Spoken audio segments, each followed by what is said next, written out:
Welcome back to Sip&Talk. I'm Sunny. I'm Joe. I'm really excited about what we're getting into today because it comes straight from questions you sent us.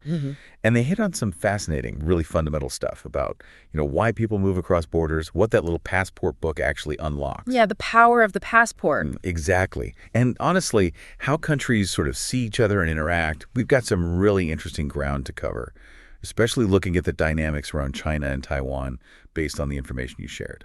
It's a stack of questions that really gets to the heart of some complex global issues, human movement, state policies, international trust. It all weaves together, and not always in obvious ways. We have some pretty compelling points here that can, I think, help us unpack these exact dynamics. Absolutely.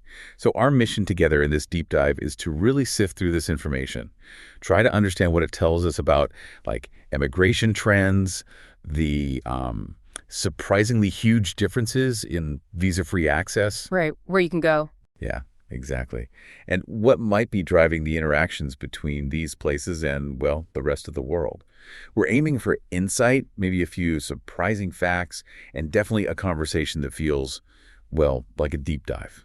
Let's just jump right in. Let's do it. Okay, so the first big question you asked, and it's a really thought-provoking one, is this. China's global influence, its economy, they've grown enormously, right? Undeniably. So if things are supposedly going so well, why are we seeing so many reports, so much data suggesting that a significant number of people actually want to leave? And how does that picture look compared to Taiwan? It does seem like a contradiction on the surface, doesn't it? You hear about the growth, the rising power. You'd assume people would be eager to stay. But the information points to a notable trend of people leaving China, often through means that aren't, let's say, standard international travel. We're seeing data about what's often called jumping ship. Jumping ship. That's a powerful term. What exactly does that mean here? It essentially refers to people overstaying their visas in other countries or maybe entering those countries without authorization, often using irregular routes. Okay. And coupled with that, we see evidence of, well, organized human smuggling efforts. Ah, got it. So not just booking a flight and moving legally, but finding ways across borders outside the system. And the numbers you mentioned, seeing what do they actually look like? Are they significant? They are quite striking, particularly looking at arrivals in the U.S. There's been a significant surge, really, in Chinese citizens arriving at U.S. borders without authorization. A surge. Yeah. At the U.S.-Mexico border, for instance, the numbers jumped from around 24,300 unauthorized entries in fiscal year 2023 to about 38,200 in FY 2024. Oh, just in 1 year. Just in that 1 year span, that's a huge increase. And even at the U.S.-Canada border, the numbers went up too, from about 6,700 to 12,400 in recent years. Wow, that jump at the U.S.-Mexico border. Yeah. That's not just a slight increase, is it? That's massive. It really suggests something is, well, pushing people towards these really difficult journeys. It certainly does. And alongside that data on irregular crossings and potential overstays, we see information about organized human smuggling. Now, this isn't entirely new. It has a history, apparently, especially from coastal areas in China like Fujian and Zhejiang, going back decades. Right. These operations are often run by organized groups, and the cost is incredibly high. We see reports anywhere from $10,000 to $50,000 per person. $10,000 to $50,000. For one person. Per person, yeah. That's staggering. I mean, for many people, $50,000 is life-changing money. Enough to buy property, start a business, to spend that on a risky, unauthorized journey. It really highlights a profound motivation, maybe even desperation. It speaks volumes, I think, about the challenges and risks people are willing to face. And the risks are very real, dangerous transit, sometimes by sea. We even see reports that places like Hong Kong and occasionally even Taiwan have been used as transit points in some cases. So putting it together, are we talking about just a handful of people, or is this happening at a significant scale? Well, the estimates based on this unauthorized movement data suggest tens of thousands of people leaving China annually through these means.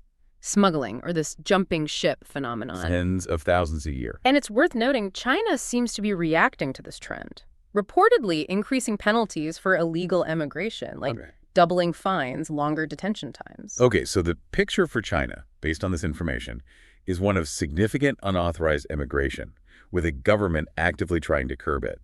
Now let's contrast that directly with Taiwan.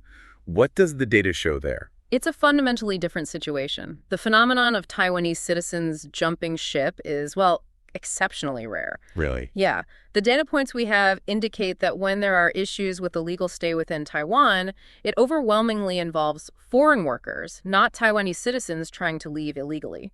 For example, I think around 1,200 cases of illegal stay by foreign workers were reported back in 2020. So Taiwan's challenge with illegal stay is mostly people trying to get in and stay, maybe for work, rather than its own citizens trying to sneak out. Precisely. And instances of Taiwanese citizens illegally overstaying in other countries are reported as very rare, on a vastly smaller scale compared to the trend from China, actual illegal immigration. So, Taiwanese citizens being smuggled out of Taiwan. It's extremely uncommon based on the information available. But people from Taiwan do move abroad, right? Just legally. Absolutely, and that's the key difference. Most Taiwanese who move abroad do so legally. In 2020, for instance, about 61,973 Taiwanese citizens legally moved overseas. Okay. And interestingly, many of their common destinations were actually mainland China, Hong Kong, and Macau, as well as the United States. That's a fascinating detail right there. Legal movement to mainland China being significant for Taiwanese, while we're seeing so many mainland Chinese trying to leave China, often illegally. It is interesting, isn't it? And you even mentioned occasional reports of mainland Chinese trying to smuggle into Taiwan, which again is the opposite direction of the trend we just discussed for China. Yes, though apparently rare, it highlights that the pressures and dynamics driving movement are quite distinct. And another point of contrast. Taiwan's penalties for illegal stay are presented as significantly lighter than the stricter ones reported in China. Okay, so if we boil down this first section based on the information, the core difference is pretty clear. China faces significant unauthorized immigration, seems driven by pressures pushing people towards risky methods. While Taiwan has very little of this, most outward movement is entirely legal and, well, orderly. This stark contrast brings us beautifully to the next question from our listener. Which naturally follows, right? Why is that difference so extreme? Why do Taiwanese citizens so rarely need to jump ship? And what explains the dramatic gap in passport power? You know, the visa-free access difference? Ah, yes, the power of the passport. It's like this little booklet that's your ID. But globally, it kind of reflects how welcome or trusted you are when you travel. And the difference here, based on the numbers, is immense. The information shows Taiwan's passport allows visa-free entry to far more countries, estimated around 145 by 2025. 145, yeah. Compared to China's passport, which is around 53 countries. 145 versus 53. That number alone tells you a lot about international relationships and, I guess, perceived risk. It does, but it's not just the sheer number, it's where you can go, right? Taiwan's passport grants visa-free access to a large number of countries in Europe, the US, Japan, South Korea, places like that. Right. Major developed economies. Yeah. China's visa-free list, by contrast, includes many countries in Africa and Asia with significantly fewer Western nations. And it's noted that some of the recent visa-free deals with European countries are only temporary, set to expire in late 2025. So Taiwan ranks much higher on those global passport mobility indexes. This difference isn't just about convenience. It reflects international recognition and how other countries assess the risk associated with travelers from each place. It absolutely does. Now, when we look at why China's visa-free access seems concentrated more in African and Asian countries, the information heavily points towards geopolitics and economic strategy. Right. China is a major trade partner across Africa. Trade volume hit, $200 billion in 2019? And the Belt and Road Initiative, the BRI, which a large number of African countries are part of, plays a significant role. So these visa agreements aren't primarily driven by just like cultural exchange or mass tourism for its own sake. They're more strategic. That's the picture presented, yeah. They seem often designed to promote business ties, boost tourism linked to investment, and maybe facilitate the movement of Chinese workers and personnel connected to BRI projects. Makes sense. We see examples cited like Mauritius, Seychelles, Tunisia easing visa rules specifically to attract more Chinese visitors and foster economic cooperation. It looks like a clear instance of a country strategically using visa policy to advance its soft power and economic interests. Okay, that helps explain the focus on countries involved in BRI or major trade partners. But then, why the different approach from Western countries?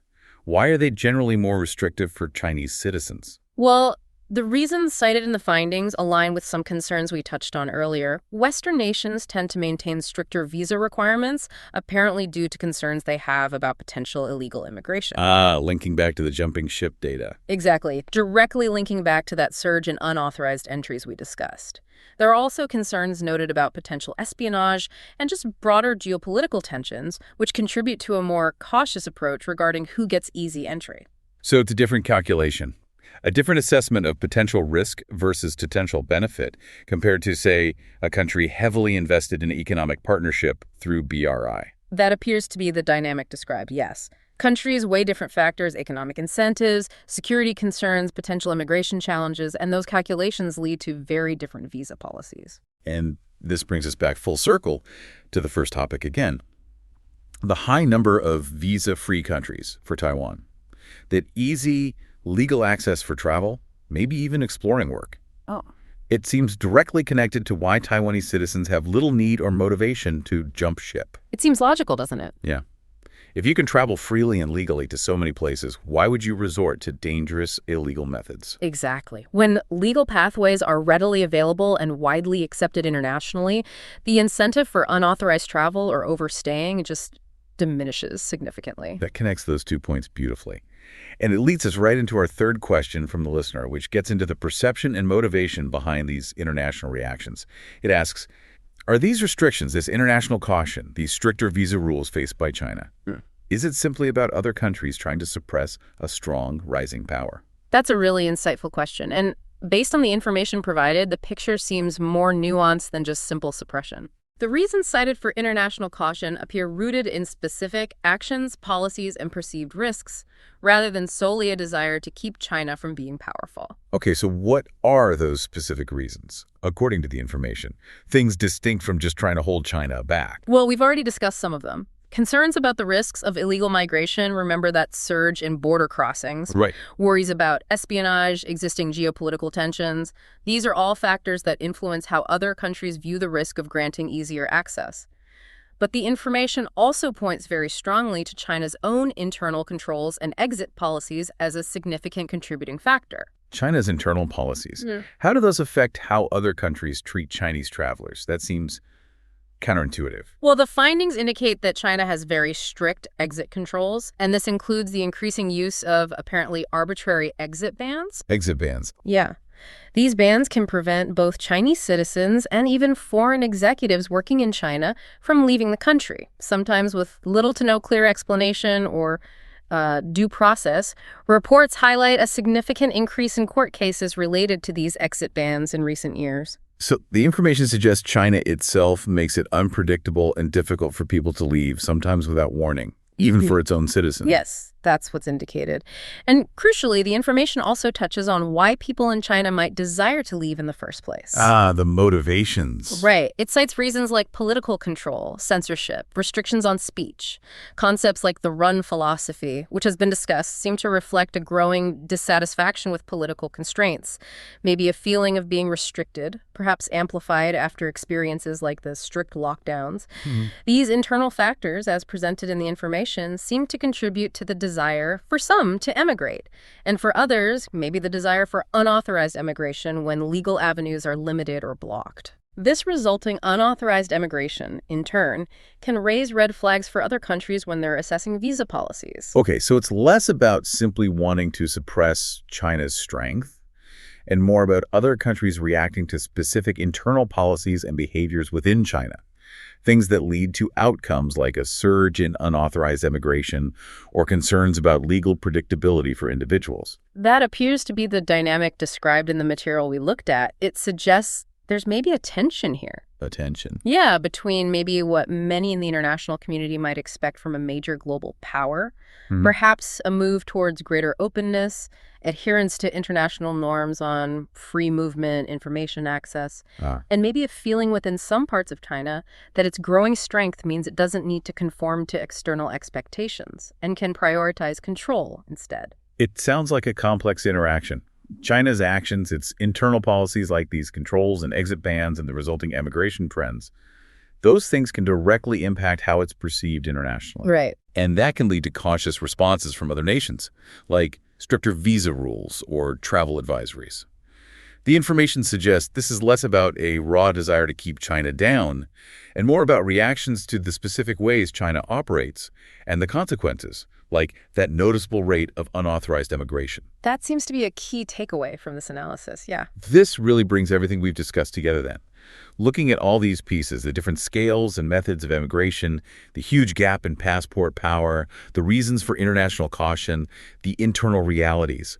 What does this picture tell us about the core drivers behind people wanting to leave and the fundamental differences between China and Taiwan, according to this data? Well, it suggests that the desire to leave China, particularly through these challenging or unauthorized channels, seems significantly shaped by internal factors.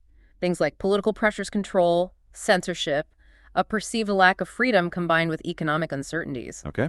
And importantly, this seems compounded by those strict official exit policies and the limited legal travel freedom we noted earlier. So it's a complex mix, seeking more freedom, more opportunity, while facing constraints both politically and practically in leaving legally. That seems to be the picture. Now, contrasting that once more with Taiwan, while people there also consider moving for economic reasons, housing costs, wages. Sort of like anywhere. Right. But the information indicates that political freedom and easy legal international travel are the norm.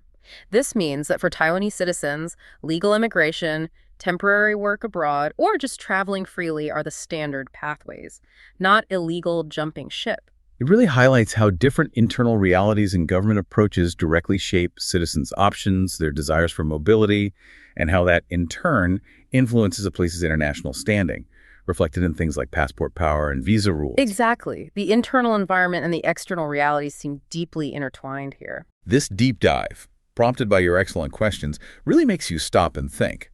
Looking at all this information we've gone through, what does it ultimately suggest about the choices a powerful nation makes on the global stage? Does increasing strength naturally lead towards building greater international trust and responsibility through, say, openness and predictability? Or does it sometimes lead towards prioritizing internal control and potentially facing external caution as a result? Yeah. It's a profound question that the data we've explored certainly seems to raise, something worth mulling over as you look at global trends, I think. Absolutely. Thank you so much for bringing these incredibly fascinating and important questions to us. We really hope this deep dive has given you, our listener, a clearer, maybe more nuanced picture of the complex factors at play here. I just want to give another shout out to Micky from Mickytolife. His channel is a treasure trove of inspiration, and he's a huge Sip&Talk fan. Absolutely. Make sure to check him out and maybe even share your awesome podcast intro with him once you've created it.